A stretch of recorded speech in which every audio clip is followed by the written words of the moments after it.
Hello, আমি মৌ। আজ সকাল সকাল একটু বেরোতে হয়েছিল, তাই মা জামাটা আয়রন করে দিল। একটু বেরিয়েছিলাম আজকে কাজে। এটা ছিল আজকের আমার আউটফিট। কাজটা শেষ হতে খুব দেরি হয়ে গেছিলো, দুপুর হয়ে গেছিলো।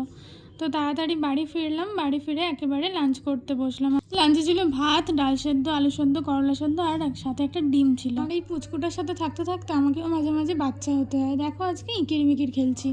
আমি তো আমার ছোটোবেলাটা ওর মধ্যে খুঁজে পাই। খুব মিস করি ছোটোবেলাটা, জানো? তোমরা ওকে মিস করো? যাই হোক, তারপর একটু চা বানিয়ে নিলাম তিনজনের জন্য, মায়ের, আমার আর একটা বন্ধু এসেছিলো বাড়িতে। তারপর চা খেতে খেতে একটু এডিটিংয়ের কাজ বাকি ছিল, সেটা সেরে নিলাম। তারপর একবার বেরিয়েছিলাম, পাপড়ি চাটের ক্রেভিংস হচ্ছিল, তো খেয়ে এলাম একটু পাপড়ি চাট। তারপর আর কি, এসে রান্নাবান্নার তোড়জোড় শুরু করলাম। আজকে করবো সোয়াবিনের তরকারি। তো এসে আলু কেটে সেদ্ধ করতে বসিয়ে দিলাম আর সয়াবিনগুলো ভিজিয়ে রাখলাম। তাড়াহুড়ো করে তরকারিটা বানিয়েছিলাম, তাই কোনো ক্লিপিংস নেওয়া হয়নি। এই ছিল আজকের ডিনার। আজ তাহলে আসি, চলো টাটা।